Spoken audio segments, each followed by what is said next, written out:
Some years ago, I was able to visit one of the most remarkable peoples on earth, the Maasai people of Kenya and Tanzania.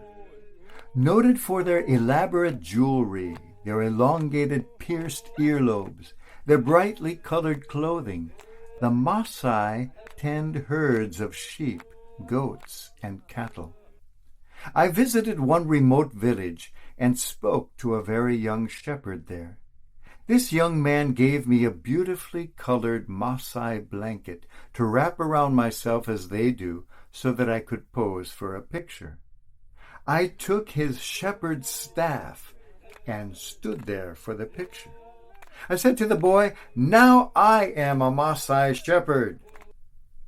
The young man looked at me for a moment in silence, then shook his head and said, "Not everyone who carries a shepherd's staff is a shepherd."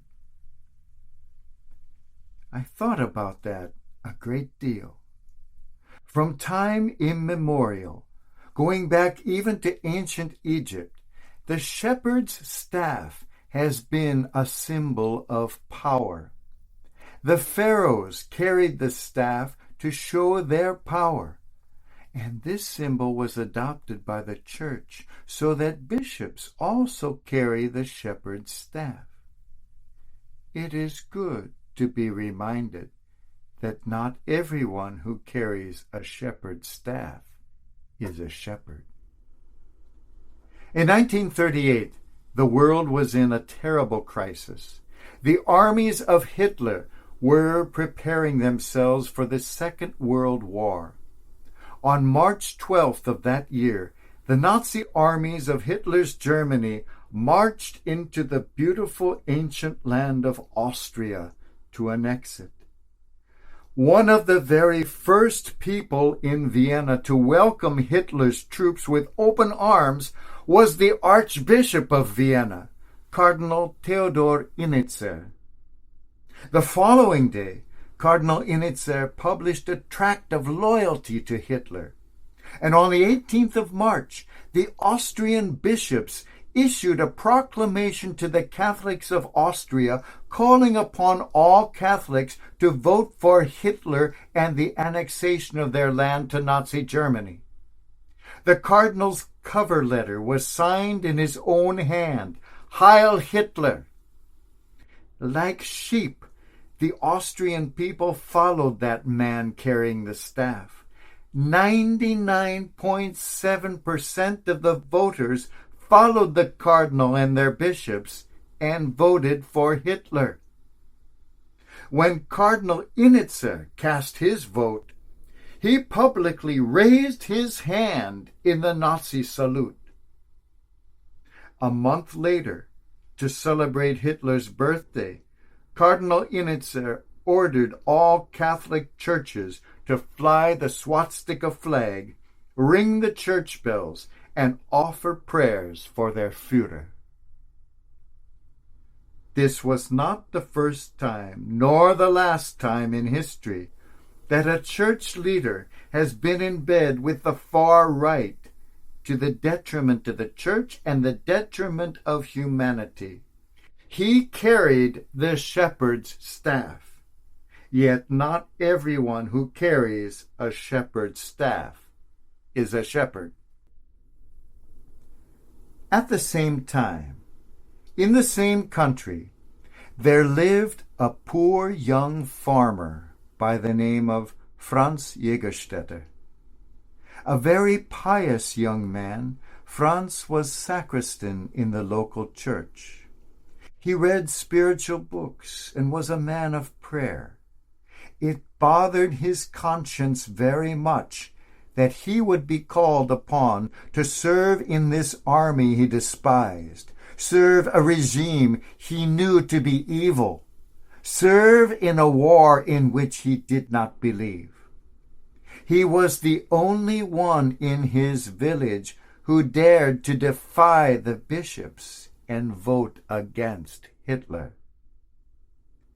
Now, his fellow parishioners, his fellow villagers, were very good people. In 1940, when their parish priest was imprisoned because of a rabble-rousing sermon, all the people of the parish stood behind him, as I would hope all of my people would stand behind me. But they were sheep. They were following the man who was carrying the shepherd's staff, not realizing that not everyone who carries a staff is a shepherd. Franz was different. Sure enough, the time came when he was called to serve in Hitler's army. He didn't know what to do. He knew what his conscience was telling him to do, but he also knew the consequences. Franz went to his bishop with the simple question, how can a Christian serve in Hitler's army? The bishop filled him with pious platitudes and told him to go ahead and just be a good Nazi. Franz walked out of the bishop's residence and said somberly, a Catholic is required to follow God and his own individual conscience. The clergy, the hierarchy may be misguided, may be living in fear, but nothing absolves one from individual responsibility. Nothing absolves one from following one's own conscience. So Franz refused to serve. He was put on trial, and on August 9th, 1943, at the age of 36, was beheaded. In 2007, he was beatified, recognized as a saint of God, because he had dared to defy those who were carrying the staff but were not shepherds. He dared to follow his conscience, and so is the patron saint of conscientious objectors. Franz Jägerstätter understood the words of the great spiritual poet Khalil Gibran. God has placed in each soul an apostle to lead us on the illumined path. Yet many seek life from without, unaware that it is within them. The Good Shepherd, the voice of God, is right inside ourselves in the person of the Christ. The cardinal carried the shepherd's staff, yet not everyone who carries the staff is a shepherd. Franz, on the other hand, a relatively uneducated farmer, carried no staff, yet was a true shepherd and an example to many. In fact, in 1971, it was Franz's life story which inspired Daniel Ellsberg to release the Pentagon Papers in the hopes of bringing the Vietnam War to an end. Franz had become a shepherd without a staff. At the same time, in the same country, there lived a holy nun by the name of Sister Maria Restituta. She had joined the Franciscan Sisters of Christian Charity in 1914 and worked as a nurse in the operating rooms of hospitals. Over the next 20 years, Sister Restituta gained a wonderful reputation for being an advocate for the poor and oppressed. Very outspoken against the Nazi regime, she dared defy the injunctions of those carrying the shepherd's staff, and she called Hitler a madman and wrote against him. When a new wing was built onto the hospital, she dared to put up a crucifix in each room. When ordered to take them down, she refused. Yet she was a just woman. As much as she despised Nazism, when a Nazi doctor was falsely accused of something, she stood up for him as well. The sister was denounced, and on Ash Wednesday, as she was coming out of the operating room, she was arrested and hauled away, put on trial, and on March 30th, 1943, at the age of 48, Sister Restituta was also beheaded.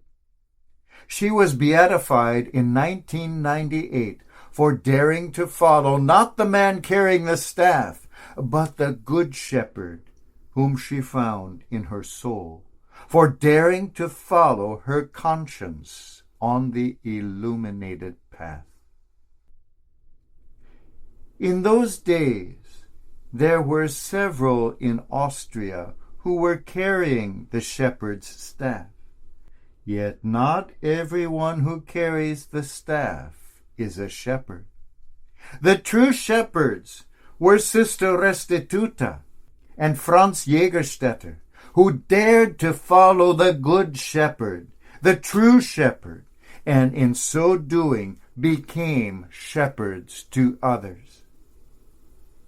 In our own day, too, there are many who carry the shepherd's staff, yet not everyone who carries a staff is a shepherd. Who are the real shepherds? I think first and foremost of the good fathers and mothers who at great sacrifice lead their children down the right path.